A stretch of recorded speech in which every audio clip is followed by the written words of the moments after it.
All right, good morning, Montreal. I'm Brady, this is Laura.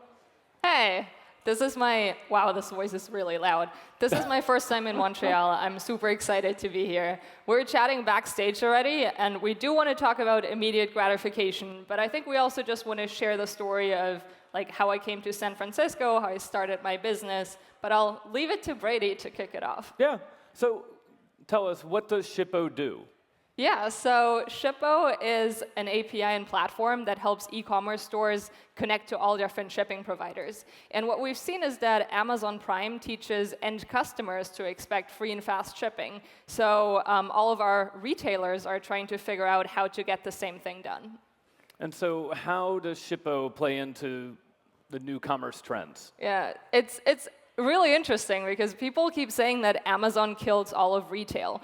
We've seen a kind of different trend. So while Amazon is really bad for big box companies like Walmart or Walgreens, it's great. Like, it's been really helpful for smaller e-commerce stores. So direct-to-consumer brands that are able to sell directly to the customers who have a very differentiated product. Like, we've seen a bunch of these startups up and coming. Casper is a great example, just like redoing the mattress space, subscription box services. And all of these companies, they still need to reach their customers. They need to ship. And they're all facing the expectations that Amazon Prime has set, and that's where we fit in. Like, we're that part of the e-commerce stack that takes care of shipping. And so when companies want to compete with Amazon but don't want to use their services, they go to you. Yeah, exactly. So most of our customers don't want to use Amazon because they don't want their brands to be diluted on the Amazon website. They want their own strong brand presence. They want ownership over the customer, ownership over the data, and that's why they prefer to build their own website. Many of them use Shopify, WooCommerce, BigCommerce, and then they use PayPal or Stripe. And then for shipping, that's where we come in. And so what's it like being an API company right now in the time of crypto and blockchain and data privacy? So it's a funny question because you would think API companies are hot companies with Twilio, with SendGrid, with Stripe being some of the great success stories. I would say like APIs, especially shipping APIs, have never been a really sexy product. So while fundraising, that's a very interesting experience where everyone is looking at, I don't know, buzzwords like AI or crypto, while shipping is something that is so essential to all of e-commerce, it's kind of more of a forgotten subject. But you must have been able to dive into revenue right away. Yeah, so for us, there are no free. Like, we don't have a free model. Every single customer is a paying customer. I think that's a great advantage of a B2B business model. So yes, that was part of the most compelling thing. I think when we pitched investors, we really started with this is a huge business, or this has huge business potential. The industry is very big, and then we've been able to generate X amount of revenues already. And what's your growth trajectory been from seed to Series A to Series B? So we started this company roughly 4.5 years ago and have raised 3 rounds in the meantime. So for every round of financing, we've been at least doubling our revenue, and that's the trajectory we try to hold. And what's customer growth been like? Customer growth, it's a number that we don't really focus on, but right now we have roughly 35,000 customers that are using the product. Mm-hmm. And what is the number that you focus on? What's the KPI that you use to measure success for the company? Yeah, so measuring success for the company, it has evolved and iterated a couple of times. When we just started the company, we wanted to focus on shipping volume and volume only. So we weren't looking to maximize revenues, and I think that was a good number to focus on very early on. It was just pure traction, how many transactions are going through the API, not really optimizing for how much money we're making per transaction. And that got us until the Series A, and B actually. It got us until the Series B, where people are just were looking for sheer volume and growth potential. And then post-Series B, we sat together with our new investor, and we decided that to be able to raise a Series C, we now need to make sure that we're looking at the bottom line, we're looking at revenues, gross margins. So since Series B, we've decided to optimize gross profit and revenues. And at what point in time did you add sales into the mix? So sales for us is a very recent thing. I think as in a lot of startup stories, we were able to grow organically until very recently. So most of our customers found us inbound organically. We had a very low friction sign-up business model. So the payment was pay as you go. People were all self-served. And now that we're trying to go after larger and larger customers, we just started adding our sales team this year and are scaling it up right now. What's that been like from a culture context? Yeah. Like it can be really difficult. You have developers, you have product managers, and then suddenly you have salespeople who are driven by a very different mindset. Yeah, that was an interesting learning for me. I think, as you are alluding to, for salespeople, you have to set up the incentives in a very clear structure. So incentives are mostly commission-based. It's not as much about solving problems. It's really about hitting certain revenue goals to be able to get these kinds of commissions.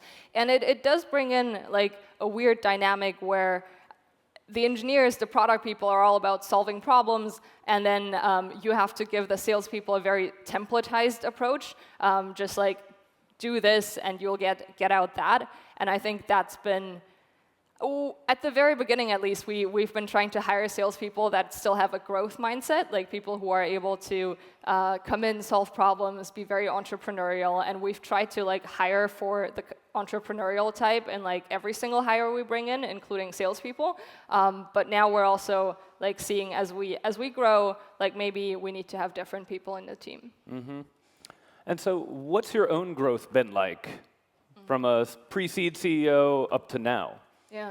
So when I started the company, I think I was 23 years old, 24 years old. So like I started this company very young, and I did not have any previous job experience at all. Like before this, I was an intern at another Y Combinator company. And I think, like, first of all, just alluding to the talk that we just listened to, it's just insane to me that someone in San Francisco would give someone with no job experience like a couple $1 million to start working on an idea.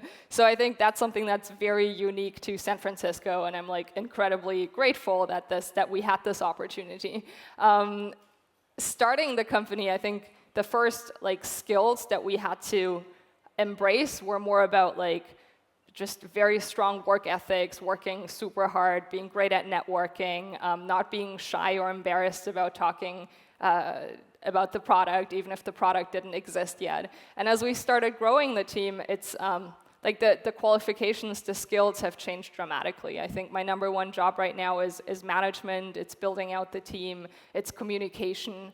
And to be able to do that, like management is not something that comes natural to me. It's a very difficult thing, at least for me. And we've been working with executive coaches to be able to do that. Like me and my co-founder go to a coach together. It's a mix between like therapy and like helping you grow as a person, like real advice. But I think like the most important part, scaling the company and like really agreeing with what JF said, it's about like seeking help, having the right people around you who are able to support you doing that, and like not being embarrassed to say that you need help, that you don't know what you're doing. And what was it like? So you're not from the US. You came to the US, you worked at this YC company, and then you were able to raise. What was it like being a foreigner, raising here? So, and I think that's maybe something that you guys could be interested in, like if you guys are starting companies and like looking to raise capital in San Francisco or New York. I do think that like capital in SF right now is still fairly abundant. So we came to San Francisco first for other jobs. Me and my co-founder are both Germans. And we did not have any connections in Silicon Valley coming in. So I was an intern, he was working as a product manager. And we, like, I think the culture in San Francisco, like, was really about paying forward. So the people we met were, like, really open-minded with, like, introducing us to their networks, helping us get to know a couple of angel investors. But to be able to raise our first round of financing, that was roughly $2 million. In total, I have pitched, and I still have that spreadsheet, 125 angels and VCs to be able to get roughly 10 people to say yes to giving us the $2 million. So it's been like a very long process. It took us, I think, 4 or 5 months to be able to do that, and we made a bunch of mistakes while pitching angels. Like, we didn't know how to run a clear process. We didn't really know how to like tell a compelling story, but we just like kept going at it. Well, your first funding was 500 startups, right? Batch 8. Yeah. So they must have set the ground for you. Yeah, so we did go through an accelerator. So the founder I used to work for, he made a couple of introductions for me, including an introduction to 500 startups, the accelerator, and we were able to get into their, I think it was batch 8, and that gave us roughly, I think, $100,000 to be able to start experimenting. So both of us didn't have any savings, so we had to like, get some sort of early financing to be able to start working on something full time. And yeah, with the first $100,000, we were able to build the product, acquire some early customers, and with that early traction, like built a story to be able to tell larger investors. So if there's any startups here, would you recommend that they raise locally and then consider moving to the Bay Area, or setting up a presence there, or should they join an accelerator there? What would you recommend? Yeah. It's a good question. I think like I am completely in love with the culture in San Francisco, especially like the culture around risk-taking, around like the first $25,000 that we've raised. The investor literally said to us he doesn't really like agree or believe in the idea, but he kind of sees an entrepreneurial sparkle in our eyes, and that's why he writes that check for us, and it's a crazy reason to write a $25,000 check. But I think like that's just a great illustration of how people think in San Francisco, and I was really inspired by that. I think the downside of being in San Francisco is that access to talent is very, very hard. You do compete with the likes of Amazon, like Facebook, Google, for the same kinds of engineers, for the same kinds of salespeople. So it gets competitive in terms of salary, in terms of benefits, and if I had to do it again, I think I would still come to San Francisco, but I would like keep a presence in Germany and like build an office out in Germany from day one, and that's something we didn't do. Yeah, I know a lot of companies will come to the US, they'll keep their devs in their home country, reduce burn, reduce churn, but they have an apartment in SF and they're able to raise there. So what's next for Shippo? So right now, we're growing the team. We're 75 people in San Francisco. We're trying to double within the next year, so hiring is something that's big on my mind. We are also getting ready for Christmas shipping. So now it's the beginning of Q3. It's the last quarter where people are able to switch out whatever shipping backends they have to be able to get for Christmas season in Q4. So that's big. But if I take a step back and look at it from a slightly higher level, we are really trying to be that one shipping layer that is taking care of your packages globally. So we're looking at this as a global company. We're already active in Australia and Western Europe and Canada as well, looking to build that presence out. And then without wanting to throw around buzzwords, we are hoping to be able to make decisions optimization decisions on behalf of our customers. So we're now starting to work with machine learning to be able to really replace the need of having an in-house logistics expert. And how easy is it for you to hire machine learning people in SF? We've been looking for more than 3 months and haven't found any machine learning people that we can hire.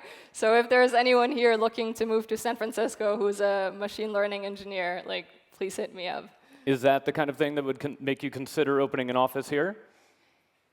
I do think engineers, product managers, these are the two positions that are very hard to find in San Francisco. And then also customer support people, salespeople, it's just too expensive to add them in our SF office.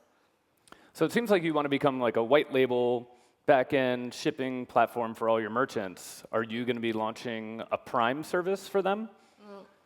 It's an interesting way of thinking. I think what we've seen is that Amazon or because Amazon has raised shipping expectations, customers at checkout are looking at whether or not shipping fits into their shipping expectations. And if they don't see the shipping option that they want, they close the window, they buy somewhere else. So shipping is now directly affecting cart abandonment rates. And one way to solve that, the way Amazon has solved that, is by building a service like Prime. It is on the on our minds to be able to do in a very, very long-term future. But right now, there is really no one-size-fits-all for our customers. We're shipping mattresses, we're shipping underwear, we're shipping makeup. All of these things have very different kind of requirements, and we're really making sure that our customers are getting the best kinds of shipping experience for their specific product and their audiences. Do your customers share that kind of data with you? The cart churn and all their metrics? Yeah, so we do have insights into what is being shipped. So we're seeing SKU level data from all of our customers. We see what shipping service they're using. We see whether or not the shipping service met the SLA. We see the box size and weight. So that's the data set that we're using to be able to apply machine learning and help our customers figure out how to improve. So I think talking about Amazon or some of these other larger companies, they're really sitting on a huge data set, and that's why they're able to improve and optimize. And our individual customers, they have access to a tiny data set, but what we're able to do for them is get insights across the entire data set and give them optimization opportunities that apply for their businesses. How did you develop that trust with your customers? Yeah, and I don't quite remember who said it. I think it was Jeff Lawson from Twilio. There's this great quote around what you're really selling to the customer is trust. They have to be able to trust you with their shipments, in my example, with their data. And that's not something, if shipping goes down, the entire e-commerce infrastructure is going down as well. So I think what we did was we started with small customers that had maybe less to lose, not as many shipments, and then we slowly worked our way up. And now that we're at good mid-sized customers, we're able to show them all the work we've done with the SMB customers. Well, we're about to wrap up. Do you have any final words for the audience? So I think if this is an audience of people just trying to get started or in their early stages of their companies, what I've seen a lot is people are trying to overthink what to do, what kind of company to start. And I think it's important to start something really cool and awesome, but at the same time, if you overthink it, there's always going to be something, some issue that could not work out. So it's what I've seen is, let's just get started with something, and then you'll iterate from there. But there is no need to find the perfect idea from the get-go. Awesome. Well, thank you very much, Laura. Thank you for having us. Thank you.